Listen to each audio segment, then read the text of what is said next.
உலகளவில் எதிர்க்கப்படும் பயங்கரவாத தடை சட்டம், அரசாங்கத்தின் மீது முன்வைக்கப்படும் குற்றச்சாட்டு. நீதிமன்றத்தில் நடந்த பரபரப்பு சந்திப்பு, அருட்தந்தை வெளியிட்ட அதிரடி தகவல். இளம்பெண்ணுக்கு பாலியல் தொல்லை கொடுத்த சக ஊழியர் கைது. உளவுத்துறையை பலவீனப்படுத்துகிறது அரசாங்கம், நாமல் பகிரங்க குற்றச்சாட்டு. பாடசாலை மாணவி துஷ்பிரயோகம், கம்பி எண்ணும் அரசியல்வாதி. கனடா செல்ல ஆசைப்பட்ட யாழ் நபர்கள் நாடொன்றில் பயண கைதிகளாக கடத்தப்பட்ட அவலம். தாயின் தகாதுறவால் சிறுமிக்கு நேர்ந்த அவலம், தமிழர் பிரதேசத்தில் அரங்கேறிய சம்பவம். 4 வருட ரகசிய காதல், மனைவியை கைவிட்டு மாமியாரை திருமணம் செய்த மருமகன், உறவினர்கள் ஷாக். உலகளவில் காட்டு மிராண்டி சட்டம் என சர்வதேச மனித உரிமைகள் அமைப்புகளால் வர்ணிக்கப்பட்ட பயங்கரவாத தடை சட்டத்தினை நீக்குவோம் என கூறி ஆட்சிக்கு வந்த அனுர் அரசாங்கம் அச்சட்டத்தினை நீக்காது மீளவும் தமிழ் மக்களின் மீது பிரயோகிக்கின்றமையை ஏற்றுக்கொள்ள முடியாது என வலிகாமம் கிழக்கு பிரதேச சபை தவிசாளர் தியாகராஜா நிரோஜ் தெரிவித்துள்ளார்.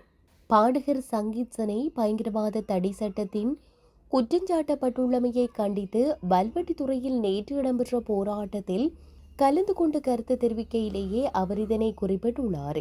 அதன்போது அவர் மேலும் கூறுகையில், இன்றைய அரசாங்கம் எதிர்க்கட்சியில் உள்ள போது பயங்கரவாத தடை சட்டத்திற்கு எதிராக போராடினர், அதனை இல்லாமல் ஆக்குவோம் என மக்களின் ஆணையை பெற்றனர்.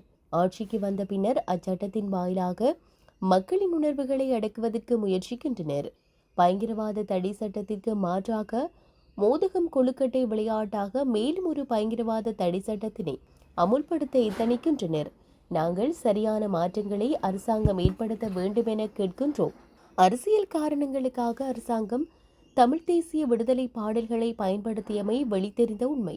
ஆனால் ஒரு கலைஞன் தன்னுடைய ஆற்றலில் விடுதலை போராட்ட இசையை இசைக்கும் போது மிகவும் கொடூரமான சட்ட ஏற்பாடுகளை அரசு அதிகம் பிரயோகித்த உதாரணமே நடைபெற்றுள்ளது.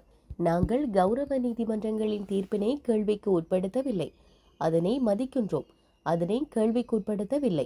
மாறாக அரசாங்கம் குற்றங்கள் தொடர்பாக பிரயோகிக்கும் சட்டங்களின் அடிப்படைகள் தொடர்பாகவே எமது எதிர்ப்பினை வெளிப்படுத்துகின்றோம் என்றார். உயிர்த்த ஞாயிறு பயங்கரவாத தாக்குதல் தொடர்பான விசாரணைகள் எந்தவொரு காரணத்திற்காகவும் நிறுத்தப்படக்கூடாது என இலங்கை கத்தோலிக்க திருச்சபை வலியுறுத்தியுள்ளது. கொழும்பு பேராயர் இல்லத்தில் நேற்று நடைபெற்ற ஊடகவியலாளர் சந்திப்பில் கருத்து வெளியிட்ட கொழும்பு பேராயர் இல்லத்தின் ஊடக பேச்சாளர் அருட்தந்தை சிறில் காமினி இதனை தெரிவித்தார். அரச புலனாய்வு பிரிவின் முன்னாள் பணிப்பாளர் சுரேசாலே தனது நட்பெயருக்கு பங்கம் விளைவித்ததாக கூறி அருட்தந்தை சிறில் காமினிக்கு எதிராக அவதூறு வழக்கு தாக்கல் செய்திருந்தார். அந்த வழக்கை சமரசம் செய்து முடிக்குமாறு சுரேசாலே தன்னிடம் கோரிக்கை விடுத்ததாகவும், எனினும் அதற்கு தாம் இணங்கவில்லை என்றும் அருட்தந்தை தெரிவித்தார். வழக்கின் ஆரம்பகட்ட விசாரணைகள் நிறைவடைந்த பின்னர் நீதிமன்ற வளாகத்திலேயே சுரேசாலே தம்மை நேரில் சந்தித்து பேசியதாகவும் அவர் கூறினார். தனது பெயரை பாதுகாக்கும் நோக்கிலேயே வழக்கு தொடரப்பட்டதாகவும், இருதரப்பும் சமரசத்திற்கு வர முடியும் என்றும் சுரேசாலே தெளிவாக தெரிவித்ததாக அருட்தந்தை குறிப்பிட்டார். அப்போது தனது அறிக்கையில் இருந்து சுரேசாலையின் பெயரை நீக்குமாறு அவர் கோரியதாகவும், ஆனால் வெளியிடப்பட்ட அறிக்கைகள் உண்மையின் அடிப்படையில் செய்யப்பட்டவை என்பதால் அவ்வாறு செய்ய தேவையில்லை என திட்டவட்டமாக தெரிவித்ததாகவும் அருட்தந்தை சிறில் காமினி கூறினார். தாம் வெளியிட்ட தகவல்களில் இன்னும் நம்பிக்கை கொண்டிருப்பதாகவும், வழக்கை சமரசம் செய்யாமல் நீதிமன்றத்தின் மூலம் தொடர்ந்து முன்னெடுக்க செல்ல தீர்மானித்துள்ளதாகவும் அவர் தெரிவித்தார். யுத்தத்தை முடிவுக்கு கொண்டுவர பங்களித்த உளவுத்துறை அதிகாரிகளுக்கு எதிராக நடவடிக்கை எடுப்பதன் மூலம் தற்போதைய அரசாங்கம் நாட்டின் தேசிய பாதுகாப்பு மற்றும் உளவுத்துறையை பலவீனப்படுத்தி வருவதாக ஸ்ரீலங்கா பொதுஜன பெரமுனவின் தேசிய அமைப்பாளர் நாமல் ராஜபக்ச குற்றம் சாட்டியுள்ளார். கெகிராவ பகுதியில் நடைபெற்ற பொதுக்கூட்டம் ஒன்றில் உரையாற்றும் போதே அவர் இந்த குற்றச்சாட்டை முன்வைத்தார்.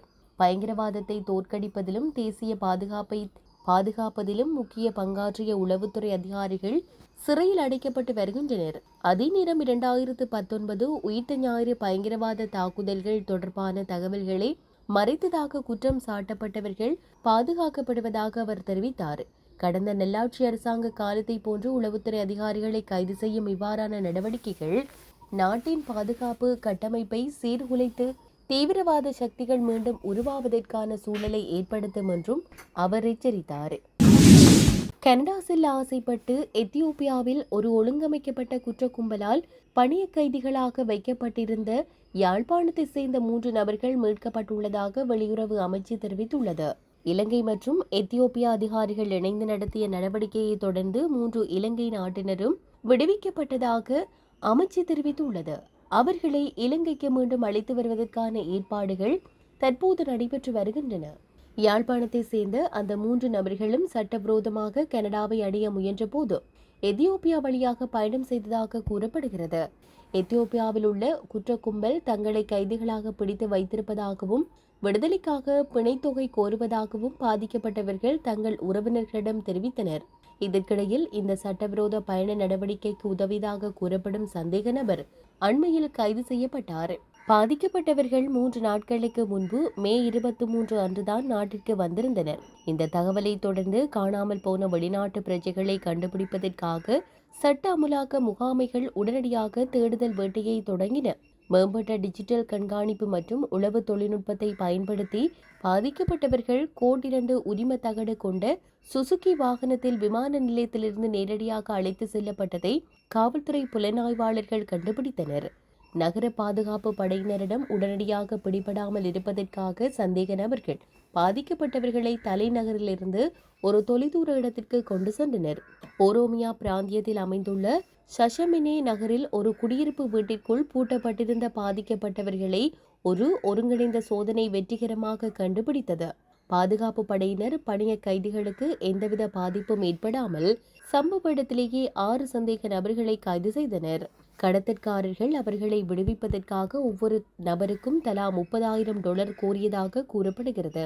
இந்த நடவடிக்கையின் வெற்றியை உறுதி செய்த கூட்டுப்படைகளுக்கு அடிஸ் அபாபா காவல்துறை ஆணையம் தமது பாராட்டுக்களை தெரிவித்தது.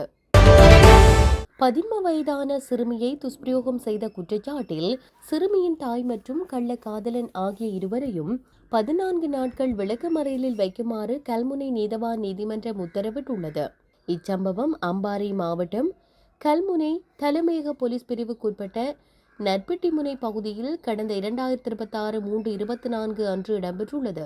சம்பவத்தின் பின்னர் சுமார் 3 மாத காலமாக தலைமறைவாகியிருந்த சந்தேக நபரான கள்ளக்காதலன் மற்றும் சிறுமியின் தாய் ஆகியோர் கைது செய்யப்பட்டு கல்முனை நீதிமன்ற நீதவான் முன்னிலையில் ஆஜர்படுத்தப்பட்ட போதே விளக்கமறியல் உத்தரவு பிறப்பிக்கப்பட்டது.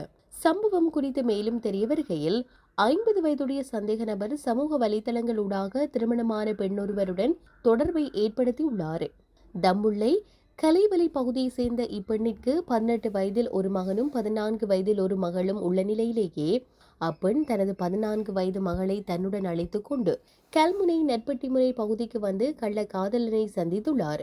இந்நிலையில் தாயும் மகளும் தங்குவதற்காக கிராம உத்தியோகத்தரின் உதவியூடாக வாடகைக்கு வீடு பெறப்பட்டு அங்கு தங்கியிருந்துள்ளனர். இதன்போது தாயுடன் தங்கியிருந்த சிறுமியை குறித்த நபர் துஷ்பிரயோகம் செய்ததாகவும் அதற்கு தாய் உடந்தையாக இருந்ததாகவும் கூறப்படுகிறது. சம்பவம் தொடர்பில் கிடைக்கப்பெற்ற முறைப்பாட்டிற்கமைய விசாரணைகளை முன்னெடுத்த போலீசார் தலைமறைவாக இருந்த 50 வயதான பிரதான சந்தேக நபரை வாழைச்சேரி போலீஸ் பிரிவுக்குட்பட்ட ஆலங்குளம் பகுதியில் வைத்து கடந்த 3ஆம் தேதி கைது செய்ததுடன் சிறுமியின் தாயையும் கைது செய்தனர். சம்பவம் தொடர்பில் கல்முனை போலீசார் மற்றும் சிறுவர் மற்றும் பெண்கள் பிரிவு உத்தியோகத்தர்கள் இது தொடர்பான மேலதிக விசாரணைகளை மேற்கொண்டு வருகின்றனர். 4 வருட ரகசிய காதல் தொடர்பில் இருந்த மருமகனும் மாமியாரும் திருமணம் செய்த சான்றிதழை வெளியிட்டுள்ளமை உறவினர்களை அதிர்ச்சியடைய செய்துள்ளது.